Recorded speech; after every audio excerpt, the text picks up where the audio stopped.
ಡ್ಯಾಟ್ಲೋ pass ರಹಸ್ಯ. 9 ಪರ್ವತಾರೋಹಿಗಳಿಗೆ ನಿಜವಾಗಿ ಏನಾಯಿತು? ಊಹಿಸಿ, ರಾತ್ರಿಯ ಸಮಯ, ಹೊರಗೆ -30 ಡಿಗ್ರಿ ಚಳಿ. ನೀವು ಹಿಮಪರ್ವತದಲ್ಲಿ ಟೆಂಟ್ ಒಳಗೆ ಮಲಗಿದ್ದೀರಾ.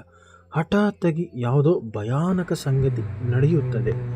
ಆಗ ನೀವು ಟೆಂಟ್ನ ಬಾಗಿಲು ಬಳಸದೆ ಒಳಗಿನಿಂದಲೇ ಅದನ್ನು ಕತ್ತರಿಸಿ ಹೊರಗೆ ಓಡುತ್ತೀರಿ. ಕೆಲವು ವಾರಗಳ ನಂತರ ನಿಮ್ಮ ಮೃತದೇಹ ಹಿಮದಲ್ಲಿ ಪತ್ತೆಯಾಗುತ್ತದೆ.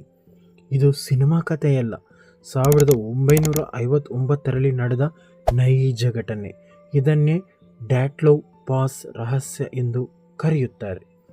1959ರ ಜನವರಿಯಲ್ಲಿ ಸೋವಿಯತ್ ಯೂನಿಯನ್ನ 10 ಯುವ ಪರ್ವತಾರೋಹಿಗಳು ಉರಾಲ್ ಪರ್ವತಗಳತ್ತ ಸಾಹಸಯಾತ್ರೆ ಆರಂಭಿಸುತ್ತಾರೆ.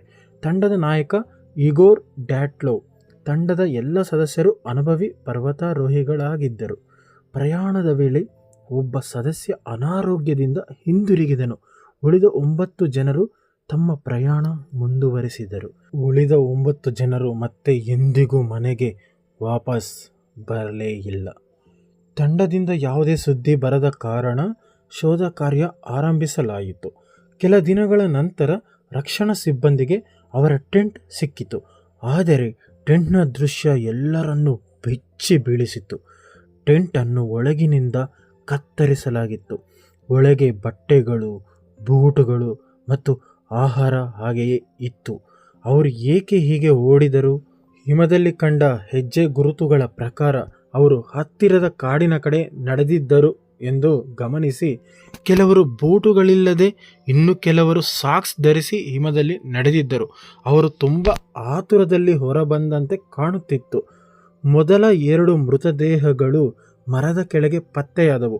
ಅವರು ಬೆಂಕಿ ಹಚ್ಚಲು ಪ್ರಯತ್ನಿಸಿದ್ದ ಗುರುತುಗಳು ಕಂಡುಬಂದವು. ಸ್ವಲ್ಪ ದೂರದಲ್ಲಿ ಇಗೋರ್ ಡ್ಯಾಟ್ಲೋವ್ ಸೇರಿದಂತೆ ಇನ್ನೂ 3 ಸಿಕ್ಕರು. ಅವರು ಮತ್ತೆ ಟೆಂಟ್ ಕಡೆ ಹಿಂದಿರುಗಲು ಪ್ರಯತ್ನಿಸಿದ್ದಂತೆ ಕಂಡುಬಂತು.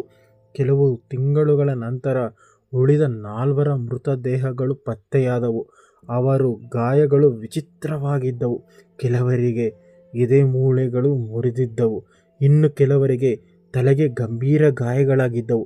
ಅತ್ಯಂತ ಭಯಾನಕ ಸಂಗತಿ ಏನೆಂದರೆ, ಒಬ್ಬ ಮಹಿಳೆಯ ನಾಲಿಗೆ ಕಾಣೆಯಾಗಿತ್ತು. ತನಿಖಾಧಿಕಾರಿಗಳು ನಿಖರ ಕಾರಣ ಕಂಡುಹಿಡಿಯಲು ವಿಫಲರಾದರು. ಕೆಲವರು ಹಿಮಕುಸಿತ ಕಾರಣ ಎಂದು ನಂಬುತ್ತಾರೆ.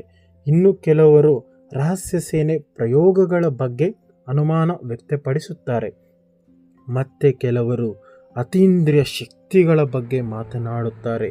ಇತ್ತೀಚಿನ ಅಧ್ಯಯನಗಳು ಸಣ್ಣ ಹಿಮಕುಸಿತ ಮತ್ತು ತೀವ್ರ ಹವಾಮಾನವೇ ಕಾರಣವಾಗಿರಬಹುದು ಎಂದು ಸೂಚಿಸುತ್ತವೆ. ಆದರೆ ನಿಜವಾದ ಉತ್ತರ ಇಂದಿಗೂ ಯಾರಿಗೂ ಗೊತ್ತಿಲ್ಲ. ಹಾಗಾದರೆ ನಿಮಗೆ ಏನು ಅನಿಸುತ್ತಿದೆ ಎಂದು ಕಾಮೆಂಟ್ ಮಾಡಿ. ಹಾಗೆ ನಿಮ್ಮ ಅಭಿಪ್ರಾಯವನ್ನು ತಿಳಿಸಿ. ಇಂತಹ ರಹಸ್ಯಮಯ ಕಥೆಗಳಿಗಾಗಿ ನಮ್ಮ ಚಾನಲನ್ನು ಸಬ್ಸ್ಕ್ರೈಬ್ ಮಾಡಿ. Thank you.